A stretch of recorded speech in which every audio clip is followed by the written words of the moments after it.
रेत का शीश महल, जब एक जलडमरू मध्य ने किस्मत बदल दी। एक जमाना था जब कतर सिर्फ रेत, खजूर के पेड़ और मोतियों की खोज करती नावों का देश था। फारस की खाड़ी के एक छोटे से इस रेगिस्तान के टुकड़े पर न जाने कितनी पीढ़ियां गुजरी, जिनका जीवन समुंदर की मौजों पर टिका था। फिर 1971 में कुछ ऐसा मिला जिसने सब कुछ बदल दिया।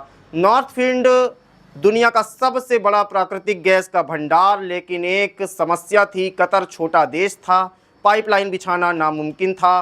तब कतर ने एक जादुई तकनीक अपनाई। गैस को माइल्स 162 डिग्री तक ठंडा करो, तरल बनाओ और जहाज में भरकर दुनिया भर में बेच दो। 1996 में जापान को पहली खेप गई और फिर जो हुआ वो इतिहास बन गया। हर साल 7.7 करोड़ टन एनर्जी निकलने लगी, अरबों डॉलर बरसने लगे। रेत पर चमचमाती इमारतें खड़ी हुई। दोहा और लुसैल जैसे शहर दुनिया के सबसे आधुनिक महानगर बन गए। मेट्रो दौड़ने लगी, पेरिस जैसे मॉल बने, कृत्रिम बर्फ वाली थीम पार्क खुला। 2022 का फुटबॉल वर्ल्ड कप दुनिया का सबसे महंगा कतर की मेजबानी में हुआ। 600 करोड़ अरब डॉलर का सॉवरेन वेल्थ बना, जिसने लंदन के हीथ्रो एयरपोर्ट से लेकर न्यूयॉर्क के एम्पायर स्टेट बिल्डिंग तक खरीद ली। 30 साल बाद कतर दुनिया के सबसे अमीर देशों में बेशुमार हो गया। लेकिन इस पूरी शानो शौकत की एक नब्ज थी हॉर्म्यूज स्ट्रेट, समुद्र की एक पतली सी पट्टी जो फारस की खाड़ी को बाकी दुनिया से जोड़ती थी। कतर का हर एलएनजी टैंकर, हर मालवाहक जहाज, हर आयात का सामान सब इसी रास्ते से गुजरता था। ये कोई रास्ता नहीं, कतर की लाइफलाइन थी। और फिर आया 28 फरवरी 2026, जब ईरान इजराइल की जंग छिड़ गई। ईरान ने हॉर्म्यूज स्ट्रेट बंद कर दिया।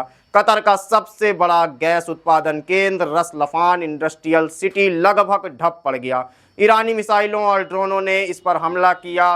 महत्वपूर्ण उपकरण तबाह हो गए। उत्पादन क्षमता 17% तक घट गई। जो बचा वो भी बेकार, क्योंकि भेजने का रास्ता ही बंद था। रस लुफान की सड़कें खाली, हॉर्म्यूज पोर्ट पर लॉन्डिंग क्रेज खामोश, होटल, लग्जरी दुकानें, बाजार सब सूने। कतर एनर्जी ने हमले के 24 घंटे के भीतर कह दिया, हम अपने सप्लाई कॉन्ट्रैक्ट पूरे नहीं कर पाएंगे। हमें गुजरने के लिए रास्ता नहीं दिया जा रहा है। कतर अपना 90% खाना आयात करता है। समुद्री रास्ता बंद है तो पूरे यूरोप में ताज़ी सब्जियां और अमेरिकी से अनाज महंगे हवाई कार्गो या सऊदी अरब के रास्ते ट्रकों से आ रहा है। सरकार भारी सब्सिडी देकर कीमतें कंट्रोल कर रही है, लेकिन हालात बिगड़ रहे हैं।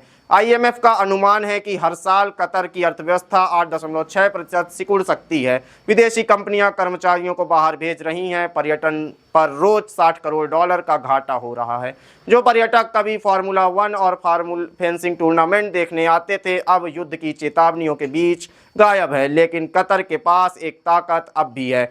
600 अरब डॉलर का सॉवरेन वेल्थ फंड, लगभग 50 लाख करोड़ रुपए। विशेषज्ञ कहते हैं कि अगर कई साल तक गैस की कमाई बंद रहे, तब भी कतर वेतन और ज़रूरी सेवाएं जारी रख सकता है।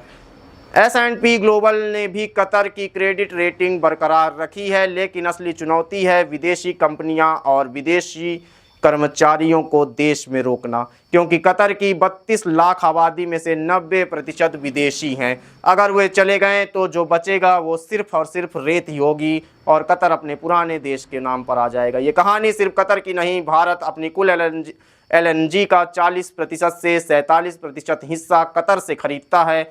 यहीं गैस घर के एलपीजी सिलेंडर तक पहुंचती है। हॉर्म्यूज बंद हुआ तो भारत की रसोई तक भी असर पहुंच रहा है। कतर की ये कहानी हमें सिखाती है कि दौलत कितनी भी हो, अगर दुनिया से जुड़ने का रास्ता बंद हो जाए तो सब कुछ ठप हो जाएगा। एक जलडमरू मध्य जो बस 21 मील चौड़ा है, उसने दुनिया के सबसे अमीर देशों में से एक को घुटने पर लाकर रख दिया है। रेत का शीश महल अब भी खड़ा है, लेकिन उसकी बुनियादी ढांचे हिल चुके हैं। भारत पर भी इसका गहरा असर है। अब देखना यह है कि ईरान और इजराइल के जंग में अमेरिका जो कि इस मध्यस्थता में क्या फ़र्क निकलता है और आगे इस पर क्या कुछ होता है।